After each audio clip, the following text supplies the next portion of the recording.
Skyrim, Minimalist Build, Levels 1 to 12. Hello, tubers. Intro. This is the beginning of a minimalist build which I will play through with you to make a build with the minimum of skills and perks at master difficulty. For character creation, I went with the Nord because it has the most skill bonuses that we will find useful, such as light armor, one-handed, smithing, and speech, albeit all of these are just plus 5. The passive resistance to frost-based magic will be also useful. Let's name him Minimax. For the rules, this is not a speed run, nor will it be mission-based. It will be just building a character that will have a level of survivability and a decent quality of life while moving around Skyrim. Meaning we don't die too easily, we have some gold with us, and some decent weapons, armor, and trinkets that will make our life less miserable and less squishy during our adventure. As usual, we will use the stealth archer for long range, and we will use a knife sword combo for up close. These are point damage these are point damage attacks, meant that way so that we don't inflict friendly fire on our followers and pets. That said, we still have to be careful around our followers and pets when going mano a mano with the enemies. Skyrim being the game that it is, we will also use some spams, but we will not abuse them, meaning no spamming until a skill reaches 50 or 100 at one time. One example is spamming sneak points from Ralof while still inside Helgen, or going to Dawnstar to pick up the hidden trader loot. We will also be using a magic book called the Internet to guide us a bit along the way. I'm not fully versed with the lore and the map of Skyrim, nor do I remember the ingredients for some potions. So our avatar has a mobile phone in Skyrim to look things up. Also, this playthrough is not the only way to do it, and I don't know everything about Skyrim, so definitely there are other ways to play through the game and attain more or less the same goals. One disclosure, I'm really bad at visual navigation, meaning if you guide me through two rocks and a dead log, you will lose me. I can manage with a map, but I suck at visual guides. There are many videos in YouTube that do the absolute starter runabout, meaning that they walk us out of Helgen and through all the loot we can either pick up or fight for along the way to Riverwood. But all my attempts end up with me getting lost and wandering around, especially with the unmapped locations. It is what it is. If I started another playthrough, I'm sure I'd do it differently because my tendency to wander around. Lastly, I don't want to record every single thing I'm doing in the playthrough. I'll try to record some significant battles, but for sure I'll miss a few because I'm too busy trying to stay alive. This is essentially a rough guide. Your own experience may vary a bit. For sure, we will be very squishy during this part of the game. Goal 1. Ember Shard Mine. Our first stop is Ember Shard Mine for a pickaxe, some ore, and loot. By this time, we are level 3 or 4, and the enemies here are not pushovers. Be extra careful of the dude with the battle axe. He is stronger and can deal more damage. At this point in combat, try not to get swarmed by two or three of them. If two or more come at us at the same time, we need to try to take one out first and avoid the other guy, and if we have to, run away to heal up, then get back to the fight. The pickaxe is also important because as we wander around, we might chance upon some ore, and I'm pretty sure I won't remember that spot if I buy a pickaxe from the trader and try to get back to that same spot. Goal 2, the Guardian Stones. Next up are the Guardian Stones, and we will choose the Thief Stone for sneak, archery, and speech. We can change this later on in the game, but at least for now, we have some useful skills that will be leveling up early. Goal 3, Anis's Cabin. If we snoop around long enough inside, Anis will be aggressive as we come out, so we need to be ready. At our level, she will not be easy. I don't like stealing because the friends with whom we can sell stolen stuff is later on in the game, and I don't want to be lugging around stolen items for that whole duration. Anyway, Anis's cabin is useful for enchanting and alchemy stations early in the game, and so we don't have to go to Dragon's Reach or College of Winterhold just yet for enchanting and alchemy. Goal 4. Riverwood and Findal. We move on to Riverwood to sell our loot and buy essentials and get Findal as our follower. Findal has a task for us to do within Riverwood, and once we have done it, we, we can get him as follower and as a trainer for archery. In the beginning, Findal is hands down the better choice as follower. Goal 5. Whiterun Stables. Our next goal is Whiterun Stables to hire the carriage to go to Dawnstar to pick up some hidden loot. Whiterun can wait. The hidden loot in Dawnstar will boost our financial situation a bit before we go adventuring around. This video illustrates the hidden loot.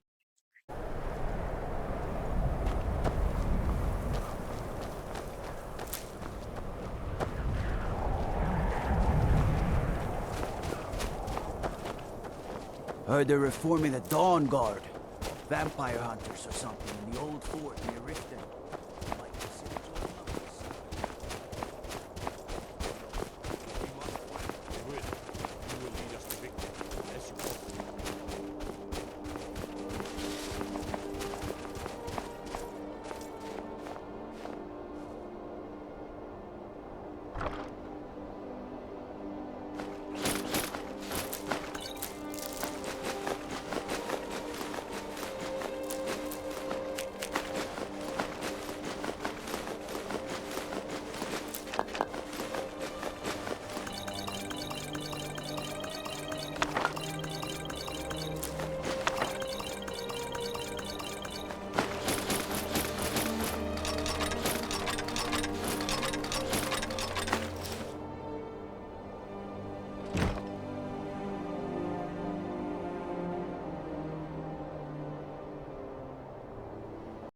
These hidden loot are invisible merchant chests and can be very helpful in our trading. These replenish every 48 in-game hours. There's another one outside of Markarth, and there's another one outside of Solitude. I have a few YouTube shorts to illustrate this. Let's not forget that we can get Findal to help us carry the loot so we are not encumbered. Goal 6. Whiterun. Once we have the loot, we can now go to Whiterun. Whiterun is a good spot to sell loot and resupply, and our loop will usually start with Adrian, Avenici, War Maidens, Belethors, and Arcadia. We also shouldn't forget the Drunken Huntsman, which is opposite War Maidens for archery supplies and cooking. Also, some of these trading spots have books we can read to level up our skills. Just don't get them or that would be stealing. Goal 7. Halted Stream Camp. From Whiterun, we head north to Halted Stream Camp. Again, at our level, this will not be easy, especially with the bandit chief. And again, we need to position ourselves that we can take the enemies one at a time, and they can't rush to us as a group.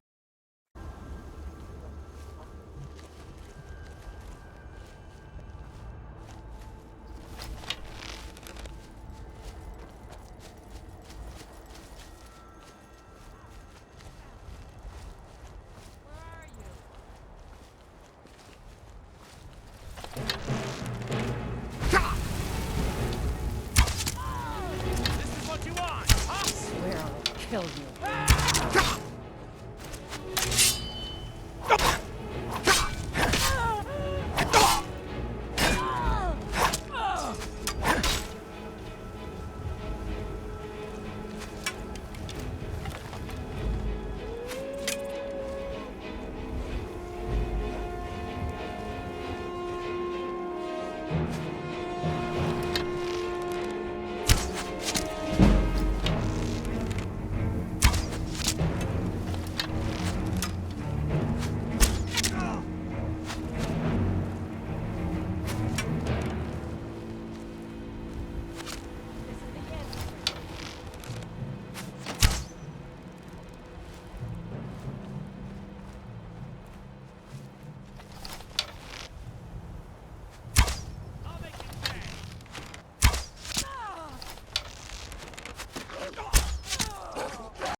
The main purpose of going to Haunted Stream Camp is to get the spell Transmute, which can transmute iron ore into gold ore.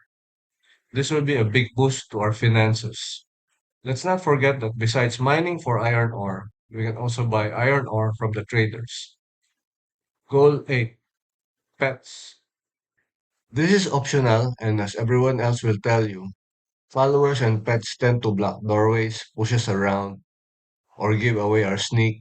But for me, I find the game more interesting and entertaining with them around. As some combat footages will reveal, they're very helpful in presenting themselves as another target to the enemy.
I'll see you in peace.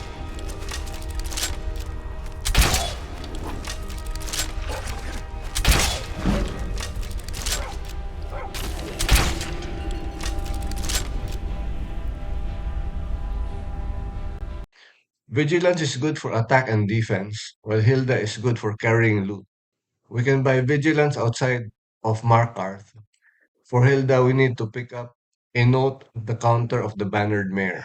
We don't have to bring Hilda all the time. We can teleport her if we and our follower are already encumbered, and there's still loot to carry. For loot, we don't have to pick up everything not nailed down. I have a loot management guide in another video. Goal 9. House. We need to get a house as soon as we can so we can store items that we will need for smithing, food, and alchemy, and keep armor and weapons that we haven't decided yet to keep or sell away. In Skyrim, there is a bit of housekeeping after accumulating loot, like keeping all the ingots and leather, filled soul gems, and other stuff so that we can travel light after selling everything else that is not useful.